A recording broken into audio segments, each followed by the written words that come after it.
Okay, good evening, everyone. Welcome once again to our special Loughgall Zoom session.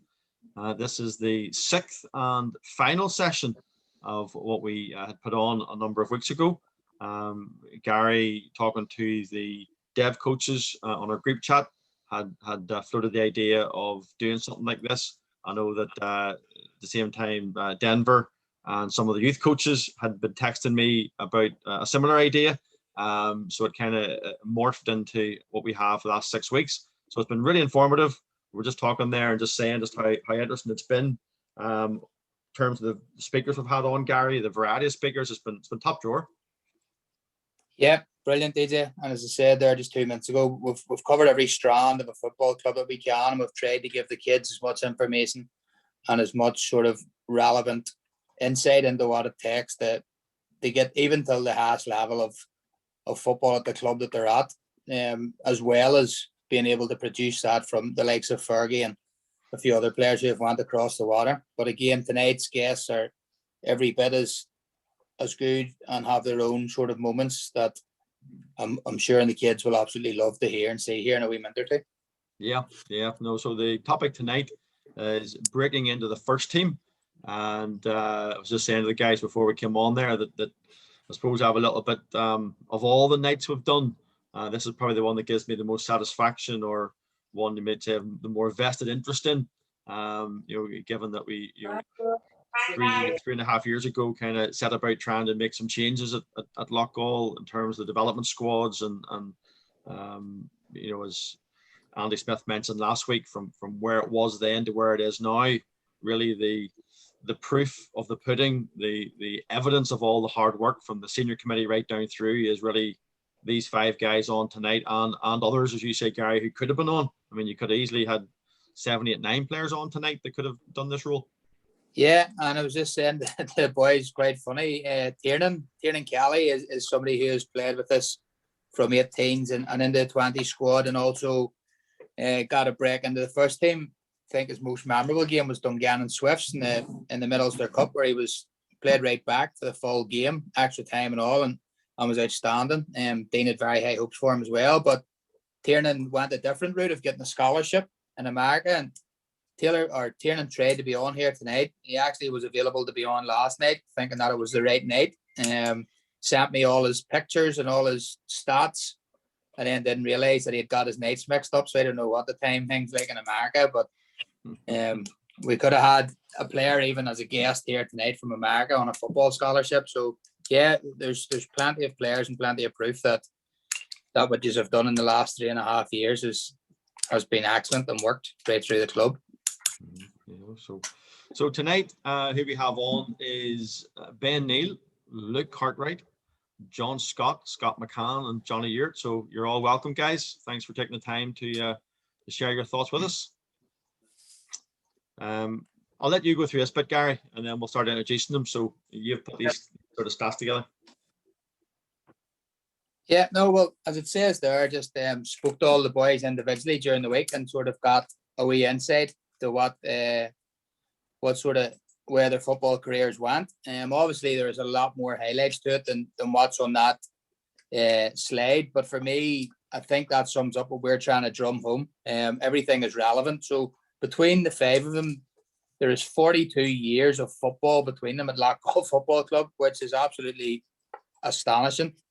We go to big clubs, and you go to big clubs, and they like to handpick their players at 17, 18, 19.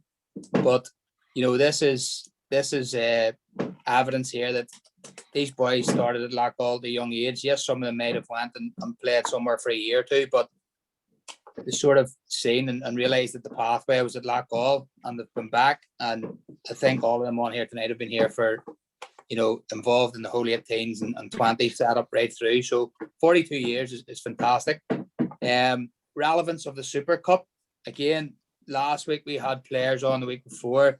The quality at the club is fantastic. So for the young kids growing up, if you get that opportunity at the Super Cup, this is where it can lead you to, because all these boys have played Super Cup, and playing at that level can really, really help. So 12 years of Super Cup between them. Between them, we've got Mid-Ulster Cup winners. And I think the most astonishing thing, as I said to DJ, Dean Smith was on, first team manager was on week 1, and he said about how important it was for to find a pathway, how important it would be if you were good enough that he would give you opportunities. So between the 5 players here, we have over 100 first team games. Now, we're not going to talk it's not all competitive, but it's been chances to play a first team football. So 100 games, the boys all sort of got that at 17, 18 years of age. So the opportunities are absolutely huge. And as DJ says, proof's in the pudding.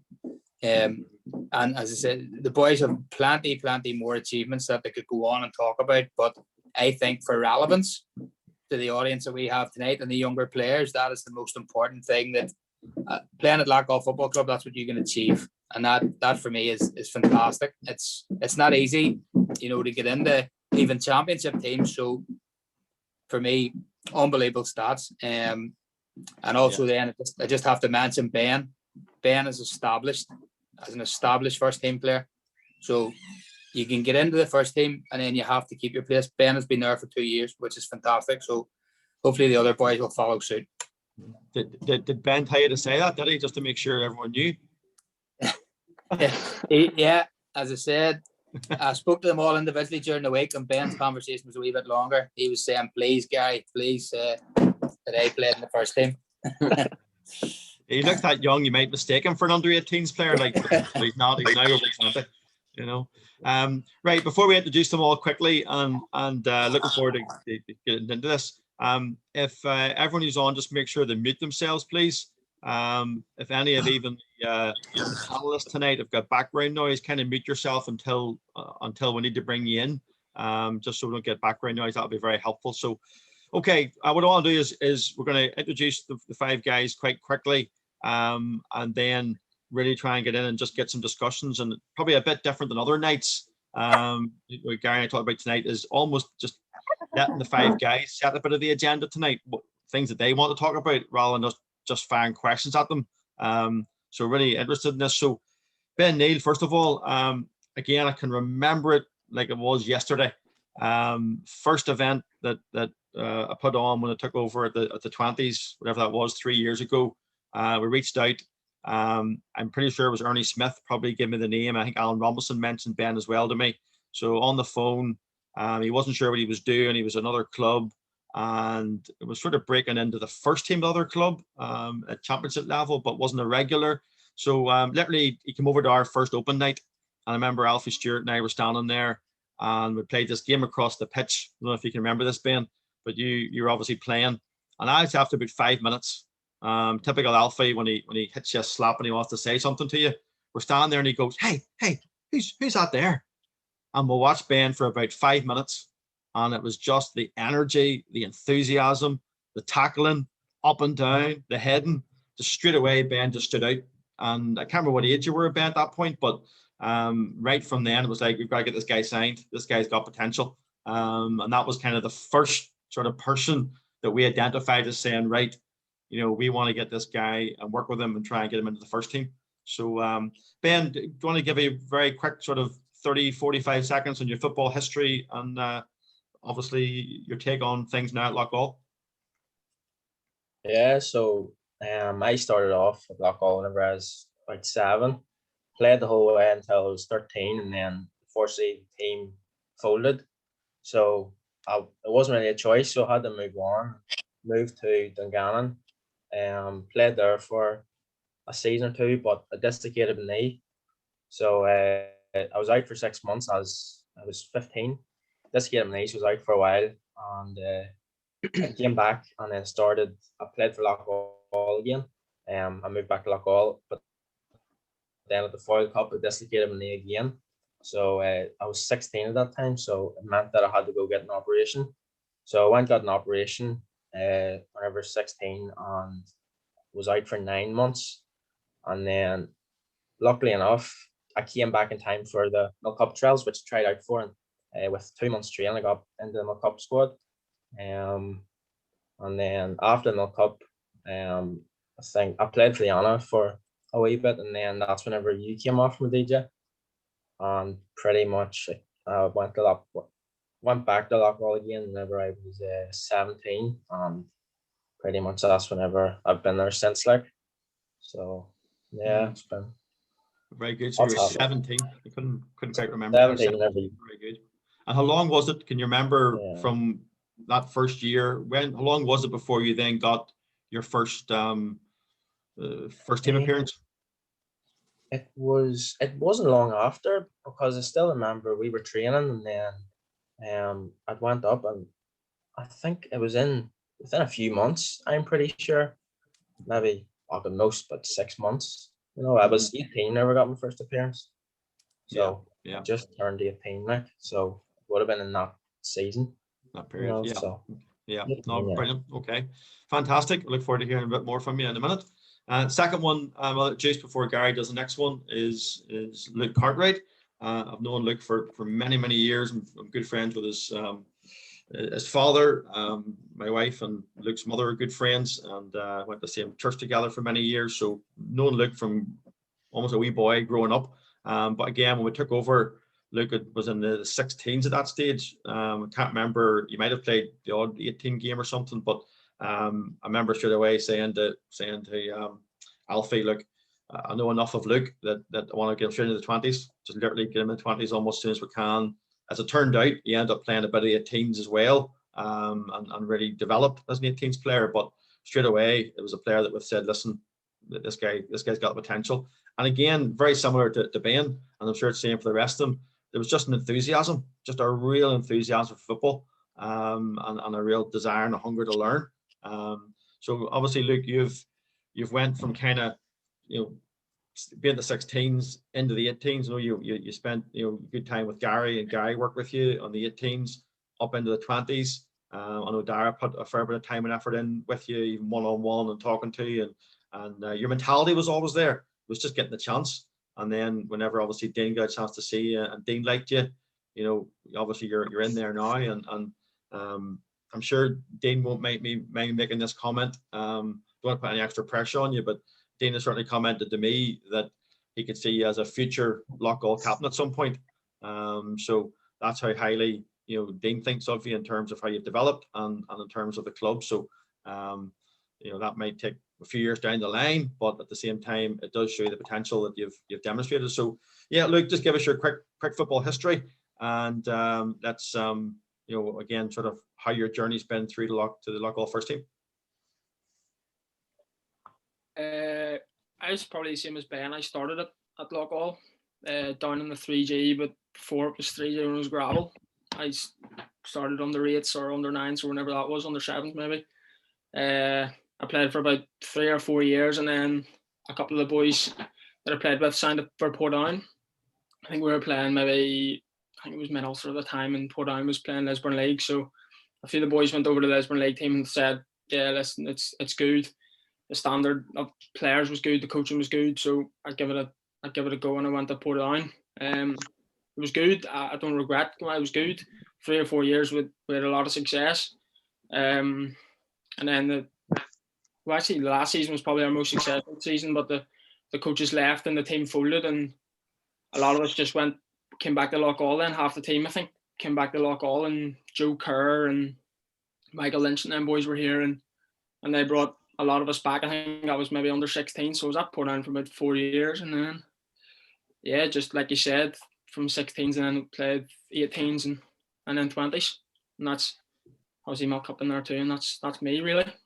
Yeah, and what's your thoughts now? You're obviously still breaking in. You're still young, but you're starting to get in among the first team and be comfortable in that environment and getting game time. How you find that? It's good. It's obviously difficult because you're sort of not an established player, so I sort of feel like every time you train or anytime you're at the club, you have to be at your best, and it's really anytime you sort of do anything stupid or you make mistakes or stuff, it can sort of play in your mind for a while. So like you say, I'm still sort of trying to establish myself, but I'm enjoying it. It's good, and everyone's been, like you said, Dara's been very good with me over the I've had good people around me that have helped me out. So it's, although like the help of God's been very good. Yeah. Okay, brilliant. Okay, Gary, I'll let you do the next ones.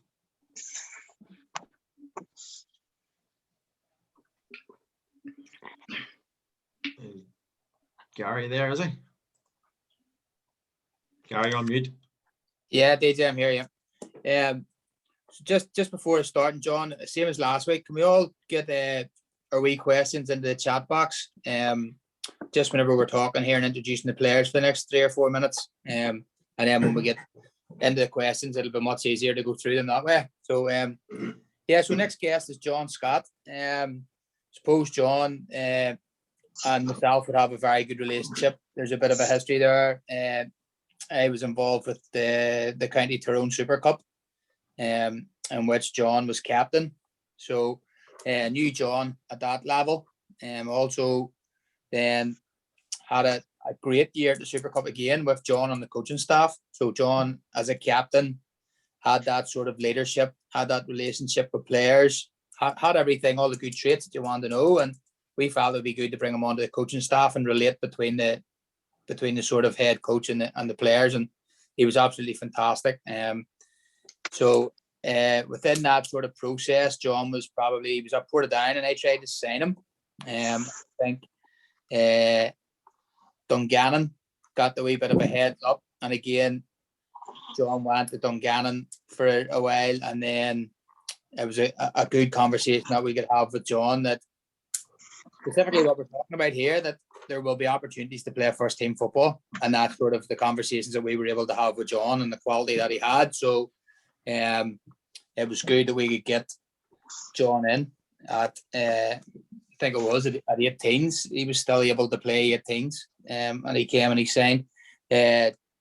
John actually played 4 years the Super Cup, so again a brilliant achievement. So there's a few more wee things that we can find out about him, but we'll let him say it himself. So John, do you want to just say hello and introduce yourself, mate? And yeah, I started out Dungannon Youth as a young lad. Was under 12s, under 10s, 11s. Only started playing around then, and then stopped getting game time and stuff. So I decided I'd move to Portadown when I was that age, and then I was at Portadown from maybe 13s right through to 18s level. But our team sort of started playing reserves, and the 18s stayed 18s, and so we were young lads playing against old men in a league that was tough, so it was. So it wasn't great, to be honest. And then I thought I'd go to Dungannon and see what it was like, just because I'm from Dungannon and stuff, and it was dead on, but there was no real push on first team football, and that's probably what I wanted at that stage. So after Milk Cup and stuff, and having known guys, I decided I'd go to Loughgall, and there was another left back there, Jamie, at the minute. So yeah, I started to break in and work from place in the team. It wasn't if I was going over and going straight in the left back, but yeah, went over and played a lot of reserve football for a few months, and then got the call up to train with the firsts and stuff, and then broke in that way. Yeah, so it was good. Yeah, the development of the 20s was very good to set me up nicely for the first team, and I felt like I hit first team at the right stage. I didn't start to go into first team too early, and I was out of my depths or anything. So yeah, that's really me. Very good. Well done, John. Next we have Scott McCann. Again, Scott started at a very young age at Loughgall. That photo there, I think he's 16. Only joking, Scotty. But again, Scotty started Loughgall at a very young age, and then had to sort of move on again. I don't know if that was maybe that same scope of a team, Scotty, that broke up, or was there things happened? But anyway, Scotty ended up going to Portadown again after a few years at the Super Cup, and I suppose probably as Luke was or John was saying, at a very young age, Scott was playing in a reserve team and standing out week in, week out. It was actually incredible to watch him play sometimes on a pitch full of men at that age. He's maybe 15, 16, 17. And he was standing out week in, week out. I think he was even player of the year at reserve team level for 2 years in a row at such a young age. I say Scotty played a lot of Super Cup as well, as we can see there. Just has anybody any idea who that is Scott's playing against? Anybody can just unmute yourself and have a wee go at who it is. Rangers. Yeah.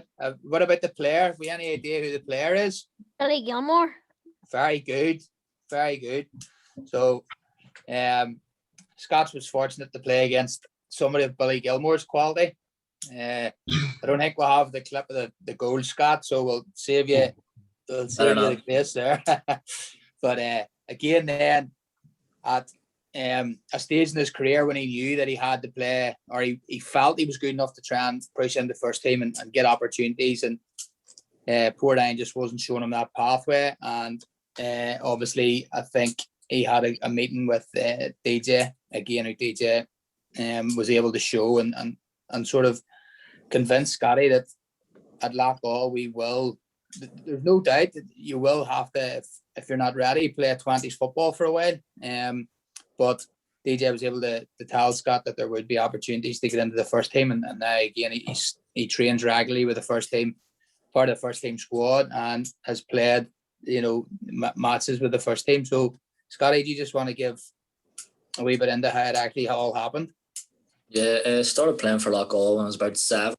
I started playing as a centre back, and then didn't really have the height for it anymore, so we got moved into midfield and got into the Armandel Cup squad at under 15. Then after that, there moved on to Portadown. Was pretty successful, won a cup, 2 leagues, and then after that, there just decided Loughgall was the better route to try to get first team football. Didn't really see a future for me there, so talking to Dean, Dara, DJ, they showed me that Loughgall seemed like the right development club for me, and moved over here and started into the reserves.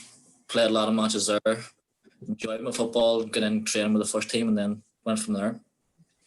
What was your experience like playing against Billy? How good was he? Back pocket. Very Don't think I touched the ball the first half. Very good, very good. Very good, yeah. That's it. You need confidence in this game, don't you? Whether you have a good game or not, you tell yourself you had a good game. All right. And the last one then for tonight is Johnny Ewart. Again, one that interesting journey and story. We're hoping that Ernie Smith is going to be able to close off the session tonight, and no doubt he'll have a couple of stories about some of these players, because Ernie's obviously a dedicated Loughgall clubman, as everyone knows, passionate about the youth, and I know he gets a lot of satisfaction out of seeing the likes of Johnny and Luke and even Scott McCann there. People have been at Loughgall younger under sort of his watch, if you like, then develop on through to where they are now. So I know that Johnny fits that bill. So I think I'm right in saying, is that 11 years now, Johnny, or 12 years you're at Loughgall in total? I think it's 12 or 13. I can't remember exactly. I joined in 2007, I think it was. Yeah. So So I don't know. Is that you, Gary, on the? No, it's somebody. I think it came up, Jake or something. So just all right. That's okay, guys. I can leave the screen alone there. So 12 odd years. I mean, that's exactly what we're trying to do. Right from the senior club down through Loughgall youth, is have players come, start their career, go through the clubs and the teams, and end up in the first team. And that's exactly what Johnny's done. So testament to his commitment. And listen, he's had plenty of offers from other clubs. Other clubs come looking at him at different stages of his career, but he's been loyal to Loughgall, and I think that's been sort of played out by the fact he's been able to get first team football. So I was saying to the boys earlier there before we came on that when I took over this role of youth development manager, I was in about 2 or 3 days, and everyone was telling me Johnny Ewart, brilliant player, Johnny Ewart, and I got a phone call to say that Johnny had signed for another club, and I was like, what? This was this is the guy who's we're going to help into the first team. So went to Armagh, met his dad and him, bought him a hot chocolate with a few marshmallows and a bit of sprinkles of chocolate on top. Johnny changed his mind, decided to re-sign for Loughgall. So I was happy. So Johnny, tell us your journey at Loughgall, and then I'll give the opportunity to talk about your first goal for the first team, which I remember well. But go ahead, over to you, mate. Yeah, as I said, I joined Loughgall in 2007. I think it was a few weeks after Luke joined, actually, same time. I think it was 6 or so at the time. I played right through, and then, as Luke was mentioning earlier, our team broke up and quite a few of the lads went to Portadown. And actually at that stage too, I was very close to moving to Portadown with the rest of the lads. And to be honest with you, I can't actually remember the reason why I didn't sign, but I decided to stay anyway, and I stayed on. And obviously then the boys started coming back in dribs and drabs and started getting a decent team together again. And then up until 16s, after 16s, we had a solid team. And the whole season at 16s, there was a bit of unknown what was happening afterwards, and nobody really knew what was happening. And didn't really know what I was going to do afterwards. And then our manager at the time, as Luke mentioned earlier, Joe Kerr, he went to Armagh, and Alex went to Armagh, who was the under-20s manager at the time. And they were being involved with the first team setup over there. And they just told me they wanted me to come to Armagh and develop through their system and try and push on to be first team there.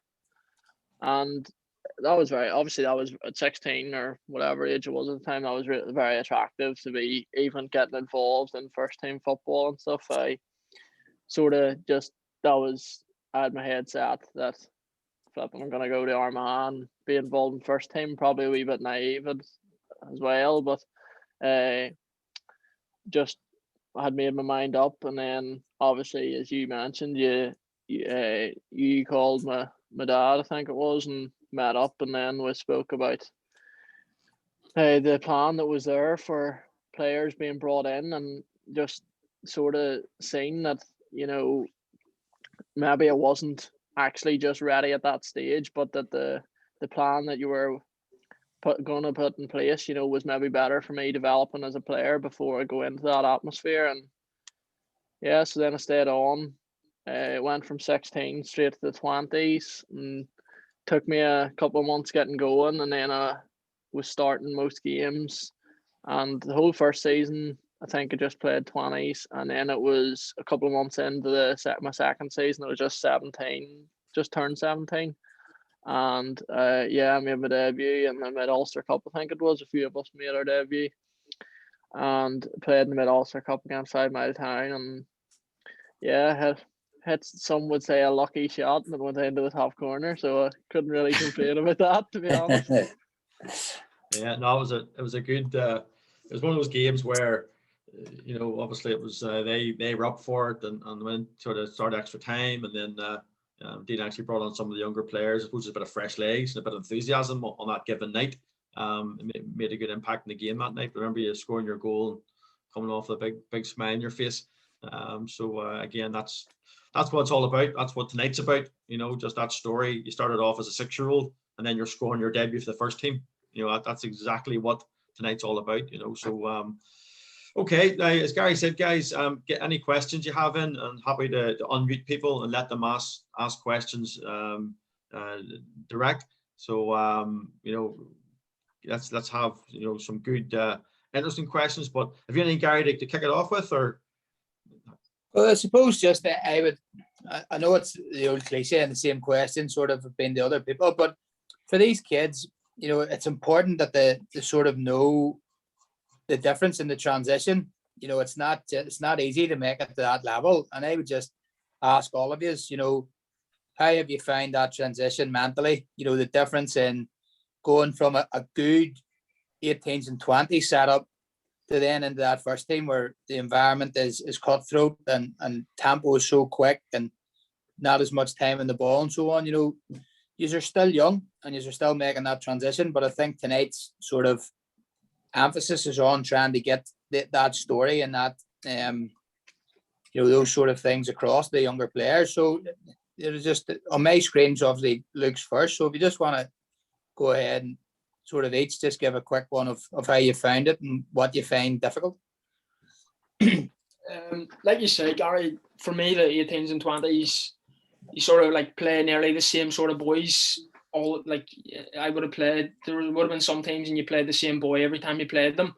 And that would have been the same from maybe you're 8, 9, 10 years old. So whenever you get the sort of first team and it's just completely different, everyone's just any age. You could be playing against a 25-year-old striker, a 30-year-old striker, a 21-year-old. You could just be playing against anyone. So it's, for me, the biggest difference between like first team strikers and then obviously like 20s and 18s is just how smart they're 1-2 steps ahead of you nearly at the beginning, and trying to adjust to that can be quite difficult initially. I think 20s you can maybe get away with being a step behind at times. If you sort of have a wee lapse in concentration, you can sort of get away with it, while first team you can't. The concentration, you have to be 100% all the time. And I think the mentality, I think you notice it more in other boys.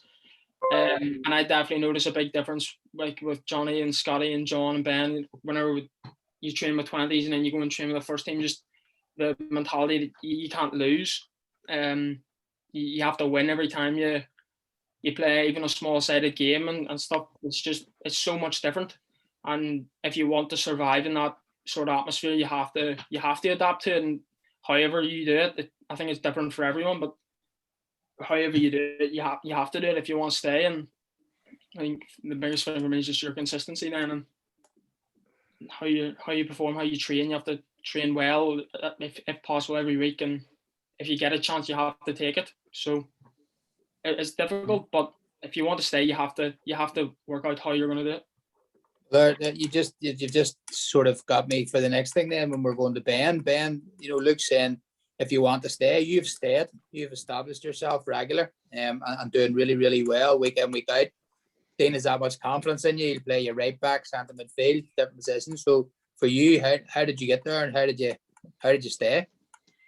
Pretty much, it's just sort of as simple as going to training, doing the work, and sort of just putting in the effort. Like I'm not the most skillful player, but I'll put in a shift no matter what. And I think that's sort of, always sort of emphasizes that it mightn't be about, you mightn't have the skill, but as long as you work, that's the main thing. I think for me, that's certainly I know what my good points are and my bad points, and sort of just, yes, you work on your good side, but you work on your not bad side, but if you work on your, let me say, weaker point. Yeah. But yeah, certainly, I realized it was the strength aspect of moving up into the first team. That step, you move up the first team and you think you're strong enough for the 20s, and then move up the first team and you're really not. But over time, you build strength that you didn't really realize you had. And then if I wasn't at the first team all the time, I was dropped down to the 20s and I played a lot of matches for the 20s, and you build strength you didn't realize you had. And for me, I think it's basically just hard work. I know it's cliche to say, but it is hard work and just effort, I suppose. Yeah, very good. Johnny?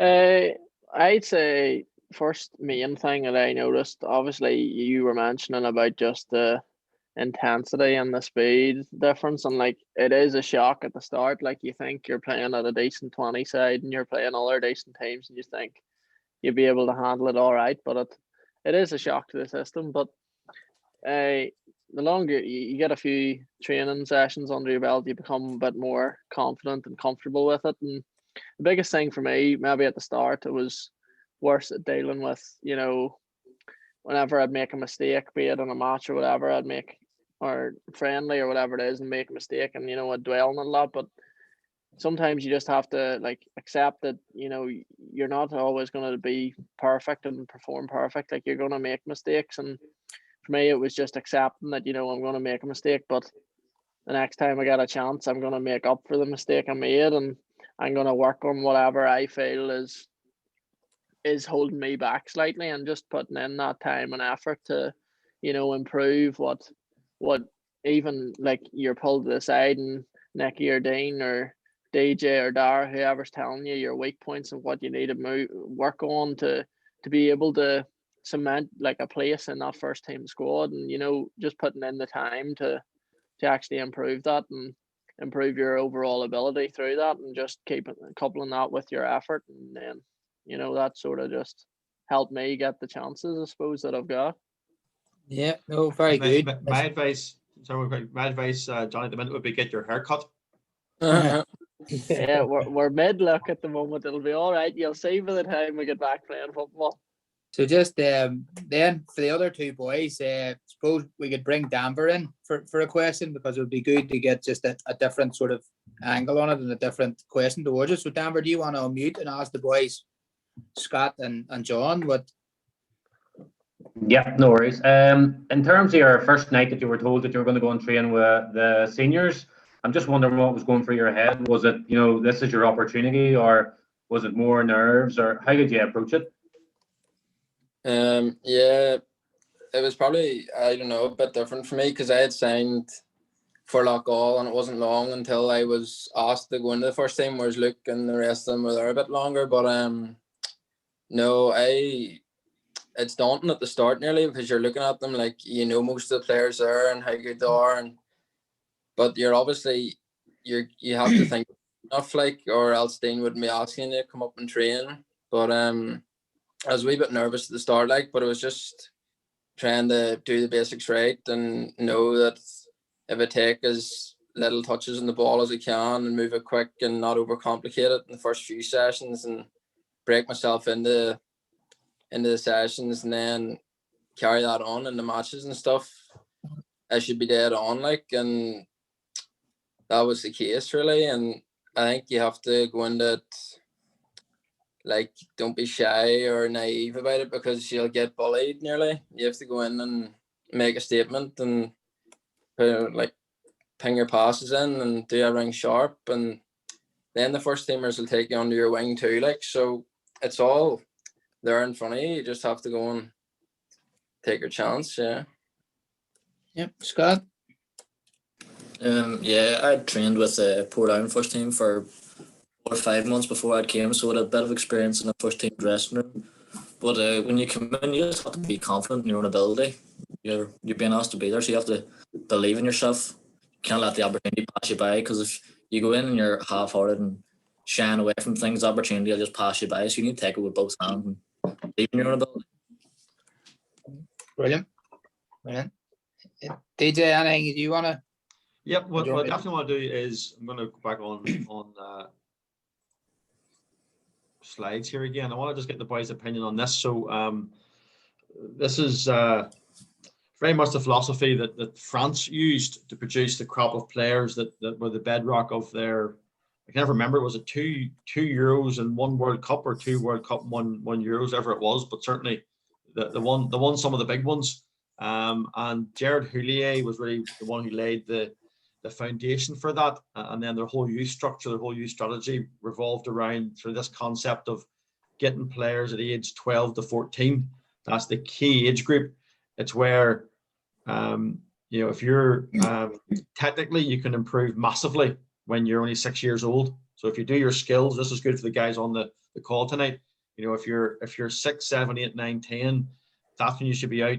You're doing your keepy uppies, ball mastery, hitting the ball against the wall 100 times, then going on your weaker foot 100 times, take 5 yards back, do the same again. So you can develop your technical ability when you're younger, but as you get older, I mean, just that dissipates.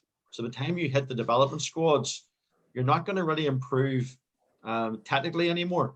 But what you do is improve tactically, which is why we do put a lot of emphasis on coaching, and Darryl will be doing drills and patterns of play. Where should fullbacks be? Where should strikers be in possession, out of possession? Because at this age group is where you have to be learning about the tactical side. The point being, that crossover time is that 12 to 14 age group. So I'm just curious, could the boys look back on the youth football, and did they feel that age group was important for development, just in their own experience? doesn't matter who takes it first. Scott, we'll go with you first. I'm let's hear what Scott has on that, because he's been obviously a couple of different clubs, different coaches.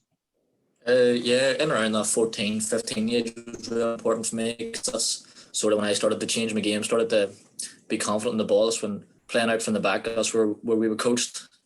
So really focused my game around those areas, and then took it from there, because that's what I based my game on, being confident in the ball. And see, that's where it differs from that. Is sort of when you go into the first team, it's more on results based. Back then, it was more on style and development, and that was real important for me. From then, if you made mistakes, it was okay. You could get away with it, and that's where most of the development for me was. And then you can carry that on to now, where those skills help me in those situations where maybe bigger than me and stuff, but then you can have your skill to rely on to get you out of situations and stuff like that. Mm-hmm. Yeah. Any other boys comment on that? I would agree with what Scott says there, because Scott and I would have played with each other around 14 to 17 probably in a good Portadown team, and there was a lot of good players in that team, and we were a good side, and we were coached to move the ball quick, and everything was sharp, and we played out from the back most of the time. But yeah, I think in around that age group, if you're good on the ball, in around that age group, you need to be good on the ball, because if you're looking to progress into the first team and you move up the age groups and you don't improve your technical ability, if you get on the ball in training, it doesn't matter how strong you are or anything, your touch has to be good, and you have to be able to get out of situations, and that's them age groups from 12 to 17. Definitely, you need to be technically practicing all the time, yeah. Okay, does Johnny or Luke or Ben want to comment on that quickly before we move on? I think I actually. Oh, sorry, you go on ahead there. No, that sort of. I think I missed out partly on that sort of key part, because I was out with injury whenever I was 15, 16. So I probably did miss out on that key development, and it probably wasn't until, yes, I knew most of the stuff but it wasn't until I actually came back to Loughgall around 16 or 17 where I did start to develop sort of other things which I perhaps missed out during that key developmental stage. So yeah. Okay. Who's that? Was that Luke coming in, was it? You want to say? I was just gonna say, at that stage, I think as you're getting older, around that 14, 15, 16 stage, whenever you actually start to understand the game and how it's working and how you're building attacks or defending whatever situation you're in, I think, the more understanding you have of that, and the more understanding of your role within the team, you can put that together with your own technical ability that you have, and that'll improve you as a player. And also, it kind of, knowing your role better at that age and learning what you should be doing for the team, it's a big benefit to you for your ability, but also of how the performances will be as a whole for the team. So that's just what I would have noticed at that stage whenever I was starting to actually learn how I should play the role that I'm playing. I would have said something similar to what Johnny said about trying to develop your understanding of the game. For me, when I was during those age groups, I sort of didn't really. I played left back, I played a wee bit in midfield, I played centre half a couple of times, not that much, but for me, playing those sort of different positions, you sort of gain a better understanding and knowledge of the game from different perspectives. So from a centre half, it's a completely different perspective than a midfielder or a left back. It's completely different. So understanding, maybe, obviously you don't have a full understanding and maybe a brilliant understanding of it, but having experience of playing different sort of positions and sort of testing, like Scotty said about where first team's more results based, these sort of age groups more about development. I had that sort of chance to play different positions, learn different roles, have a better understanding of the game, and then in the end, when I was 17, 18, pick a position that I wanted to play in, which was, I think, very good, very handy. Yeah. I want to pick up on one thing you just said there, Luke. But again, just remind anyone, get your questions in, and we get people unmuted. What's that, the coaches committee? I know, yeah, okay. Yeah. So you mentioned there about and a few of you have mentioned this, that there's been, or the difference you noticed was a little bit around results matter. And this is something that we've discussed as coaches, you know, Gary, Darren, myself, Alfie when he was there, Samuel. It's very difficult to take young players through youth football where there's so much emphasis on technically and results don't matter. And that's fine for an age group, that's important. But at some point, you know, you have to learn, you have to realize results do matter. When you get to first team level and you know, it could be relegation, it could be going for promotion. You know, any manager at championship level and above, you lose 5 or 6, 7 games, doesn't matter what you've done in the past, all of a sudden you're under pressure, real pressure, you know, and for a lot of people at Irish League level, players, managers who are maybe relying on a bit of money coming in for being a manager to pay bills, it's real. It's not youth football where it doesn't matter. And how, first of all, did you find that? Hopefully the gap wasn't as big as it might have been because we tried to instill that in the 20s. But what was that first realization in the dressing room? Maybe at half time it wasn't going well, the team hadn't played well, and the coaches, maybe Dean made his feelings known, you know, and I don't mean necessarily like, you know, ranting and raving and kicking things, but just the intensity. This is a big game. You aren't performing. I think Andy referred to it as blunt, you know, blunt communication. So first of all, can you remember when you realized, you know, that this is different, and how did you cope in that environment? Go with Ben. Maybe go with you, Ben. First out, you've been there a bit longer, so you've seen the ups and downs. You've been in the dressing room when it's been brilliant. You come on in the Irish Cup game, we get Glenavon, things like that, and then you've obviously been there where some of the results we didn't go well, and maybe an inquest after a game.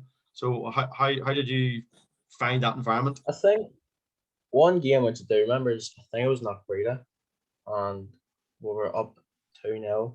I think they came back and beat us 3-2 or something like that. I remember at the end of the game, I think it was Dino came in, and it was just pure silence. You know, like it's not so much that he shouts. There's times where yes, he does, but it's, you sort of, everybody needs that. But it was just more the silence, sort of.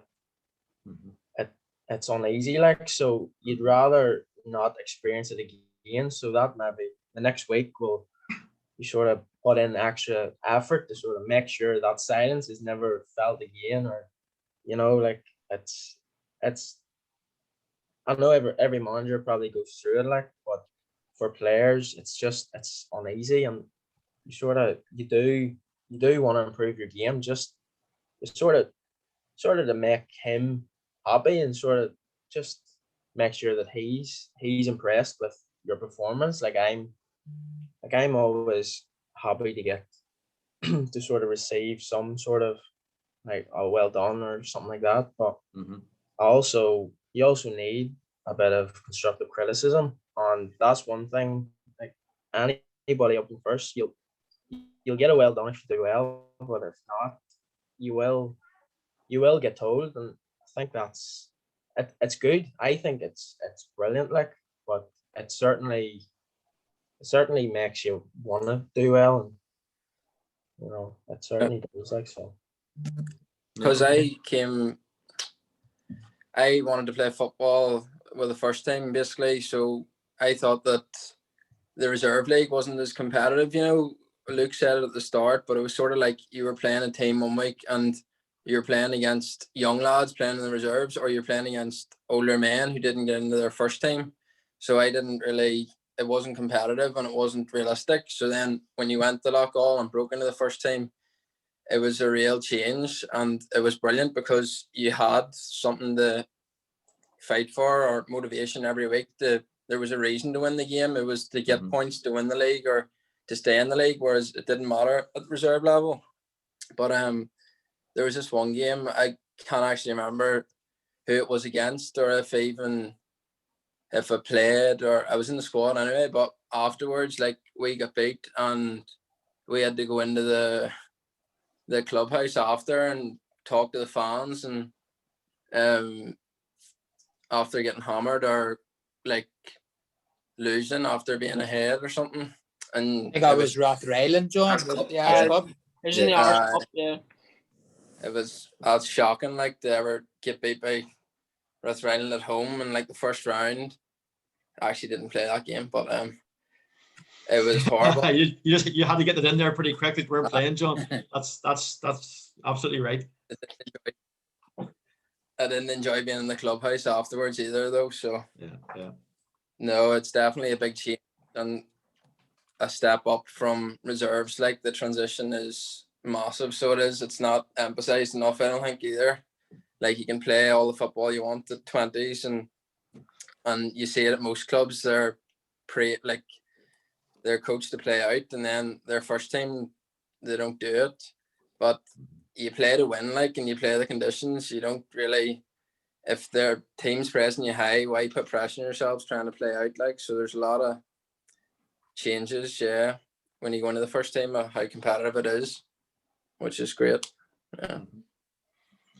There was a question in there from Dara then. So I suppose the other ones who didn't answer that one, I suppose Dara's point's a very good one, and refreshing for young players, for me especially, who think that it's just easy to do this. But Dara has said about patience. So he had asked how important is patience when trying to break through from the 20s to the first. So maybe not getting the opportunity you thought you might get, and maybe having to play 20s again and then getting back up into the first team. So how important is it to have patience? Luke, do you want to go ahead that one? I'll go first. I think it's so important.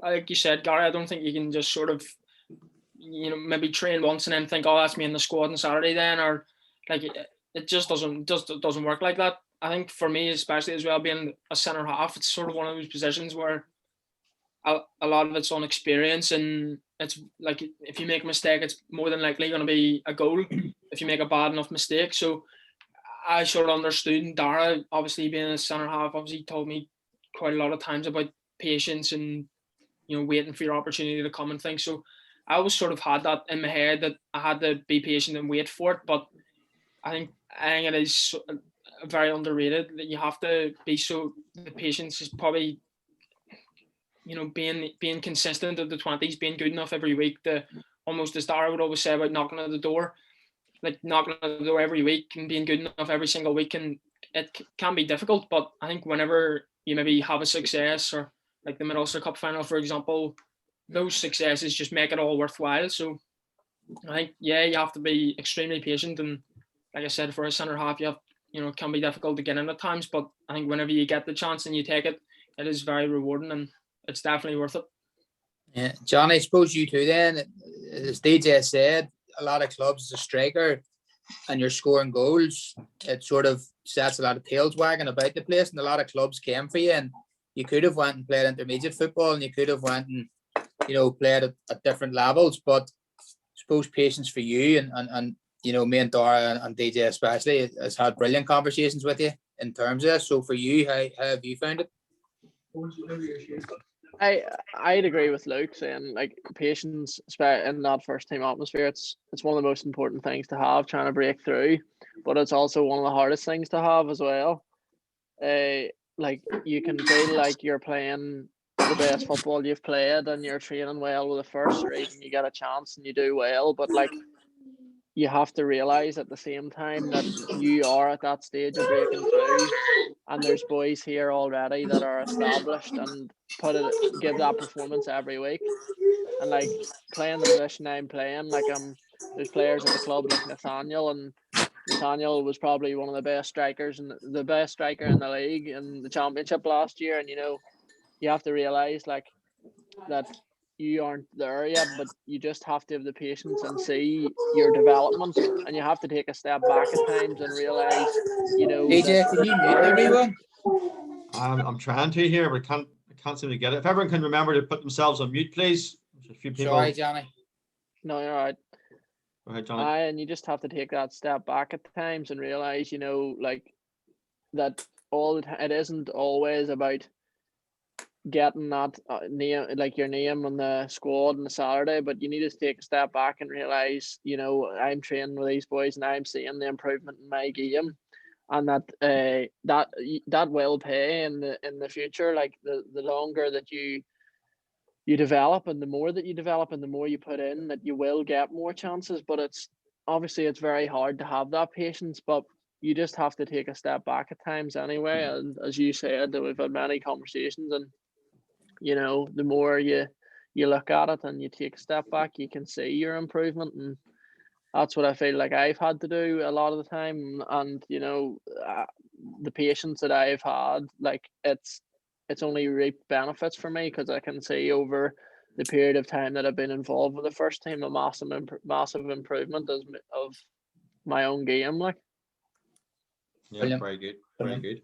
There's a question there, I think, from James McGrath. James, can you unmute yourself if possible and come on camera and you can ask your question?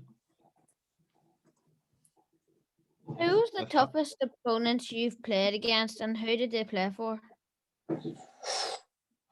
Ooh.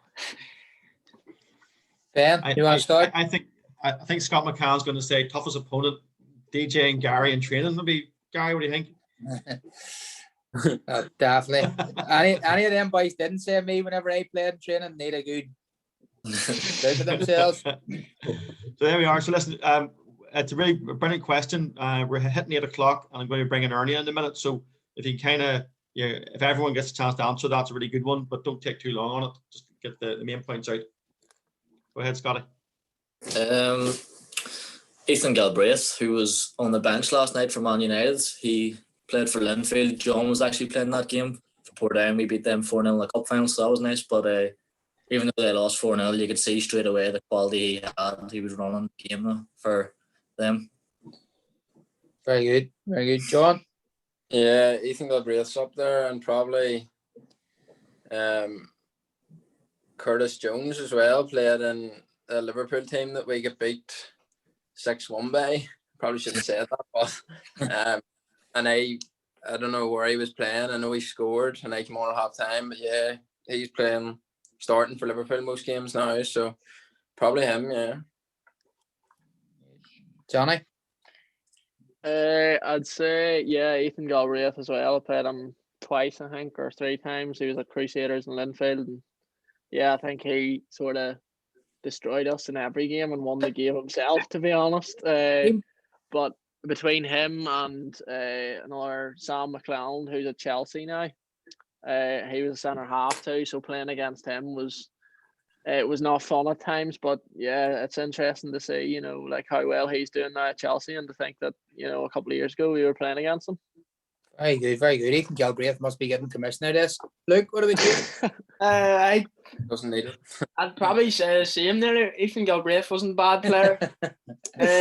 Slightly Must been different. alright. I'd maybe say somebody like Owen Bradley or Jordan Owens, who are closer to home, both in the Irish League, but top strikers the last 10 years or so. They're not bad. Ben? I always remember playing a Japanese team, Aichifuna, in the Milk Cup, and always they were unbelievable. Like, they were so technical, and they probably stand out as every single one of them. Like, they probably stand out as ones which were very difficult to play against. You know, but obviously, as Luke says, like, there's one's closer to home, like any of the Premiership teams. You're playing top quality players, like, and it's a great experience. No, look, that's good. It's good. It's good to hear for the boys who are going to the Super Cup as well. That, you know, all them names have played in the Super Cup, and that's the sort of opponent that you're playing against. So, you know, look forward to it and enjoy it. So, DJ. Yep. Okay. So I'm going to bring Ernie in. So if Ernie's getting us ready, when we finish with Ernie, we'll go around each one of you just for like one sort of sentence of one bit of advice you can give to your younger players. So think back to that 14, 15, 16 for your age, and a lot of them are on the call tonight. So just think about one sentence, one bit of advice you can give them to help them on their journey. So if Ernie's there, are you able to come off your Yep, camera. I think it should be. There he is. There he is. Just whenever Ben mentioned about that Japanese team, I'm sure some of you sort of know as well as Loughgall. I've got in the committee of the Milk Cup team with our Super Cup team within County Armagh, and that Japanese team, before they played Ben, I think you probably remember this. I went for like a 3-mile run. They actually went for a warm up and that morning and done a 5-mile run. That was before the match, so that Japanese team got a lot of credit through that competition. But just sort of first thing for me is just in case I do forget to say it, Davy, what I call Dara, Gary, Samuel, I know he's been in there as well, you know, organising these things over the last 5-6 weeks. I guess it's maybe the 6th week. Especially on a Friday night, 7 o'clock. I'm trying to finish off a box set, so I'm actually missing it here because I sort of I knew the young boys were going to be on, so I had to get involved here. So after this is over, I'm going to watch the last episode in the box set. But going back to what DJ was saying about the 12 to 15-year-old, this is just for me. I've actually been Loughgall now with Ben, probably can remember me way back all them years ago with under 7s whenever he come to Loughgall. And the reason why we brought the development team in with Davy and his team was that 12 to 15 age group.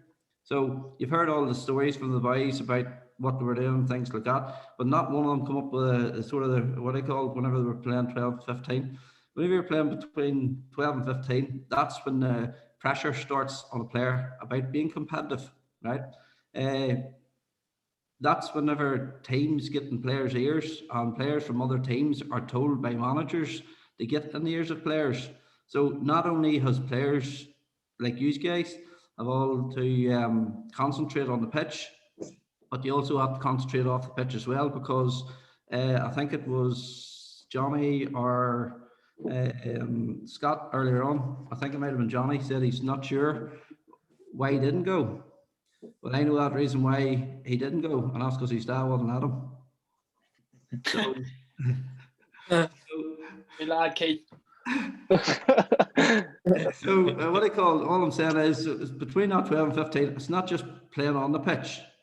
It's the players playing is off the pitch, and that's sort of a lot of the pressure is when you're not on that pitch. That's your mates is winning at Portadown, or they're playing at Dunyan, or they're doing this or doing that, and you want a bit of that too.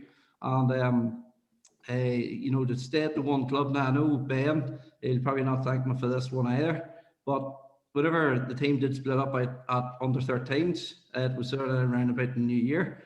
I actually had to go round to Ben's house to tell him to leave the club, to go to find another club, because he actually got his dad to message me and basically says, it doesn't matter whether we have only 7 or 8 players playing at Loughgall, I want to play for Loughgall. So Ben was willing to play 11-a-side match with 7 players.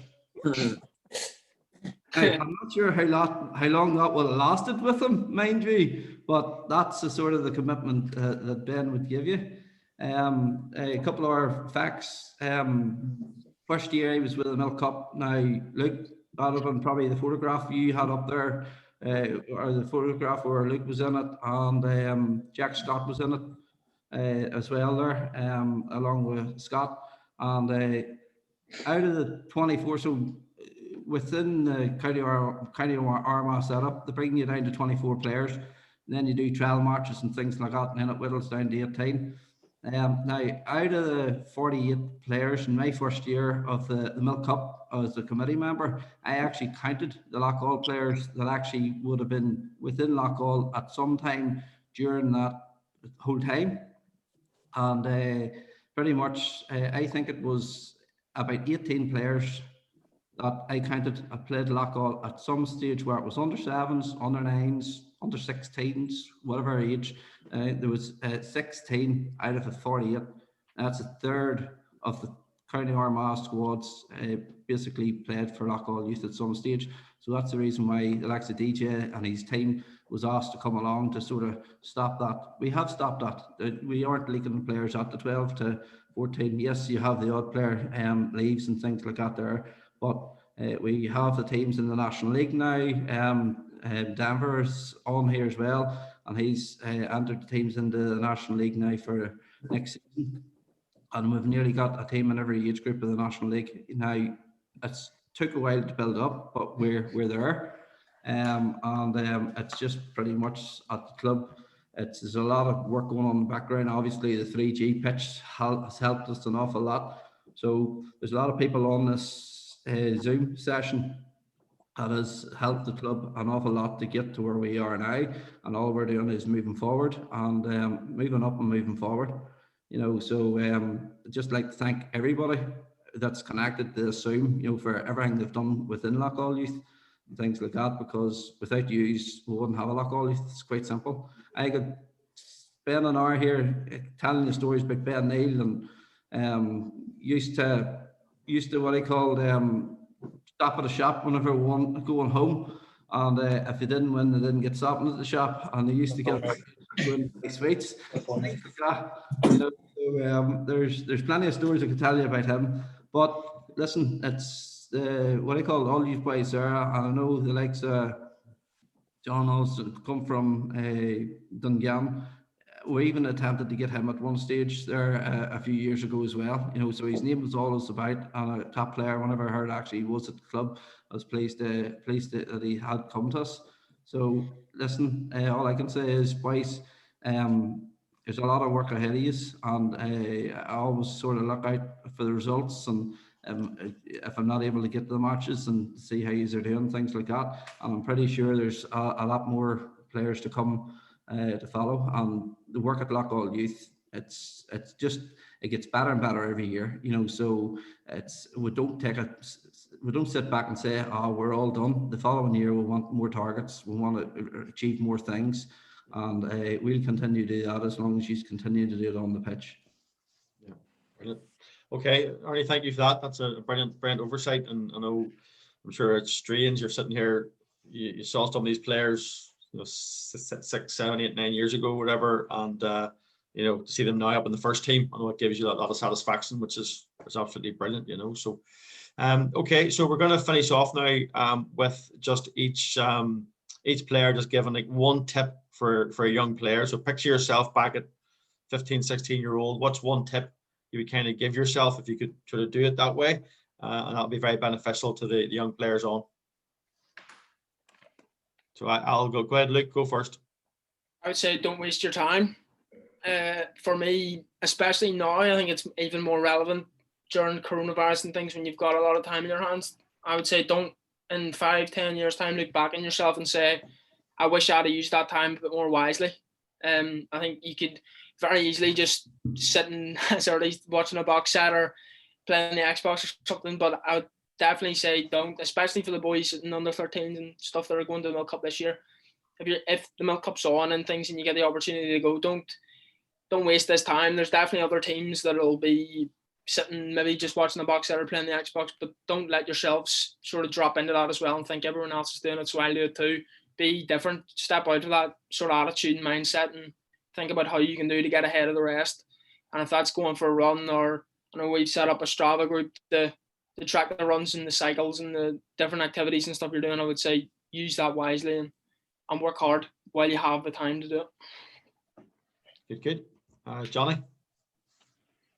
Main thing I would just say is, like, make the most of it. You know, you're at that age at 15, 16, you know, you're starting to want to go out and do whatever and spend time with your friends, go, even as Cardo said, going on the Xbox, playing online stuff. But, you know, make the most of the opportunity you have at the football, at Loughgall or whatever club you're at that age. Make the most of the opportunity you have there and give it your all, because if you've got the ability to be there, and there's no reason why you can't go on to play for any first team that you want. So just make the most of the opportunity you have and put everything that you have into it to make sure you get that opportunity. Brilliant. I'm laughing, Gary, at these one sentences. It's all these university educated A-level Queen students. One sentence and about three and a half paragraphs for the rest of us. Yeah. Okay, Scotty. Probably just outside of football, things like your diet and your sleep are really important to allow yourself maximum energy and stuff for when you are playing.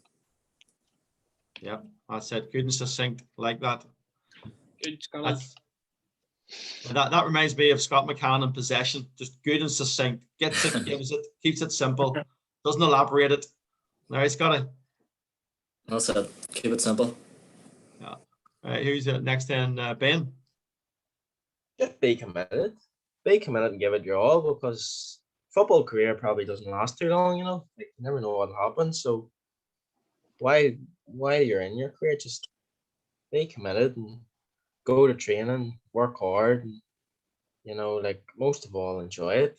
You know, enjoy playing, and like, take on what your coaches tell you, and just like, you're there pretty much with your mates at training. Just give it your all, enjoy it as much as you can. Yeah, very good. And John Scott. Yeah, I would say enjoy it and train like you play as well. So in training, treat it like it's a match, and because that'll carry on in the Saturday or whenever your match is. And don't, if you're not happy where you are, don't wait about, or because the coaches will always tell you what they want you to hear. Like, but if you're not happy where you are, or you're not happy with how you're developing, ask the question, like, but make sure you're always doing everything you can, like, and yeah, never leave anything on the pitch when you're after your match. Yeah, very good. Gary, I'll go over to you just before I finish up. If you have any last comments or questions.